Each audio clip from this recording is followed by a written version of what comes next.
have always obeyed my instructions with enthusiasm. Not only in my presence, but now much more in my absence. Continue to work out your salvation. Yes, sir. That is, cultivate it. Bring it to full effect. Actively pursue spiritual maturity with all-inspired fear and trembling, using serious caution and critical self-evaluation to avoid anything that might offend God or discredit the name of Christ. Verse 13. For it is not your strength, but it is God who is effectively at work in you, both to will and to work. Yes, sir. That is strengthening, energizing, and creating in you the longing and the ability to fulfill your purpose for his good pleasure. My God. We could tag this text with a trendy title. Simply say, when God messes with you. Do me a favor, grab your neighbor real quick. Make sure they're awake and paying attention, and say, neighbor, God sometimes messes with you.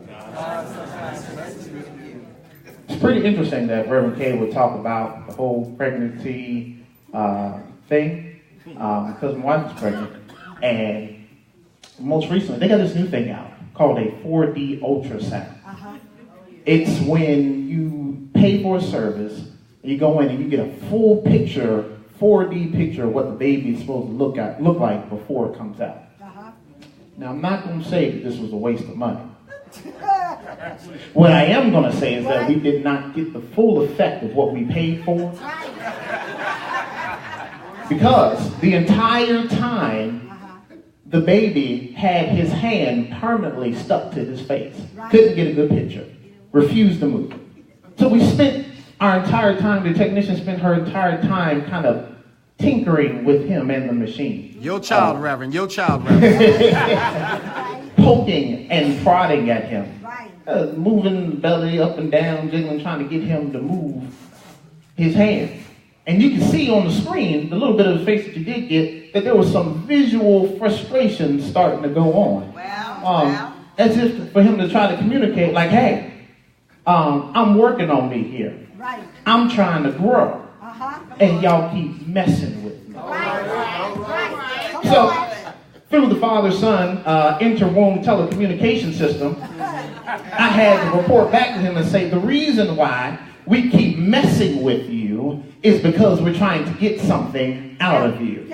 Can I argue that this is what the text is simply trying to teach us? That sometimes while you're working on you, God is also working on you by working in you in order to get something out of you. It's an image I like to call divine tinkering. That's God literally messing with you in order to bring you to your destiny. It's God moving your cheese in order to get his purpose and his will out of you. It's right there in the text. The text says while you're working out your soul's salvation, God is working in you to strengthen you, energize you, and create a longing in you for his will and your purpose. Now, I know these sound like cute theological concepts, but we'll be honest in here tonight, the strengthening process can sometimes be uncomfortable.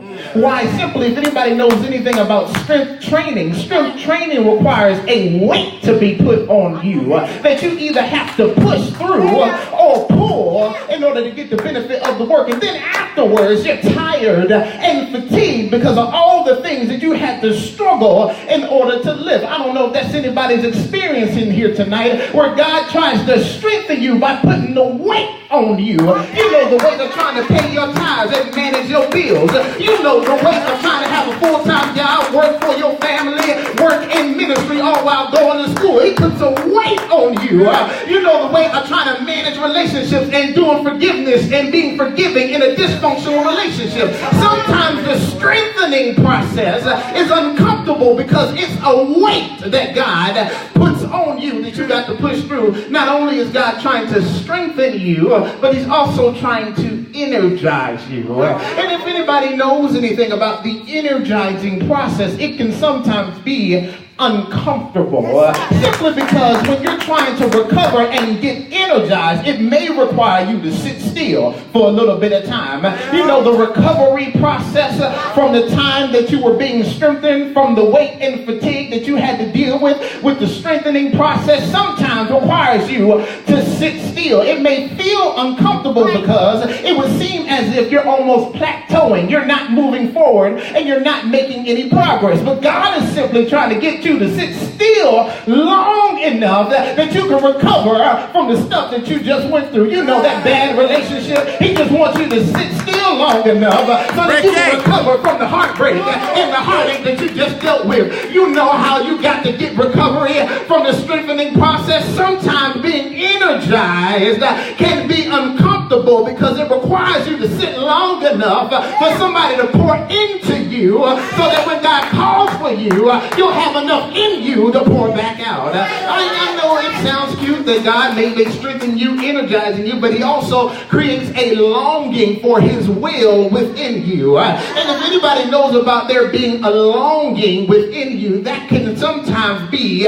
uncomfortable, simply because in order for there to be a longing, there has to be a long period of time that you either do not have something or you had to have had something and then lost it. And I don't know if there's anybody in here who knows about having a deep longing for something in your life, having to live without something, maybe having to live without the money that you want, maybe having to live without the honey that you want, maybe having to live without the resources and the time that you want. Does anybody know anything about having a longing for something? But God is simply just doing that. It's him working on you because the longing in you, he wants you to want something bad enough that you're not just going to want anything, but you're going to want what's in his will. And not only do you long for what's in his will, you also long to have what's in his will and have it his way. That's all God's trying to do while you're working on you,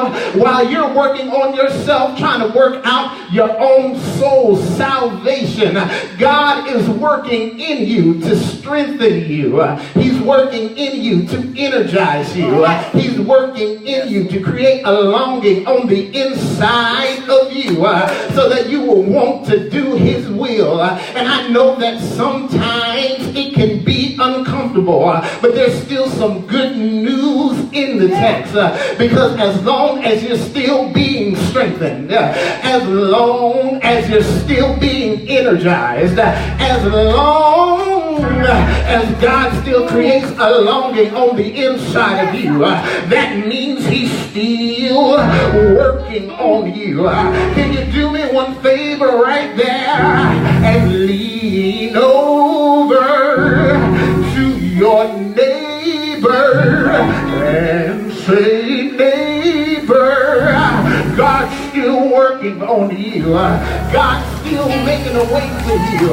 God's still trying to make open doors for you. God's still trying to process you. God's still trying to bring you to a point where he wants to do his will on the inside of you. And even though sometimes it may feel uncomfortable, the good news is that he that has begun a good work in you shall bring it to completion. Have I got a witness in here who knows about God starting something that he's going to finish? Have I got a witness in here that knows about God doing his perfecting work on the inside of you? But if I got a witness in here, can you do me one more favor and turn to your neighbor? No, y'all still sitting here all night. Y'all ain't been getting with us all night. Come on, we almost done. I said turn to your neighbor. Now y'all still fooling me in here. I said turn to your neighbor and say, neighbor, all things work together for the good of them who love God and are the called according to his purpose. Can you just lift your hands right there and thank God that he's still working on you? Thank God you. Thank God that he's still delivering you. Thank God that he's still working on your family. Thank God that he's still delivering your situation. Have I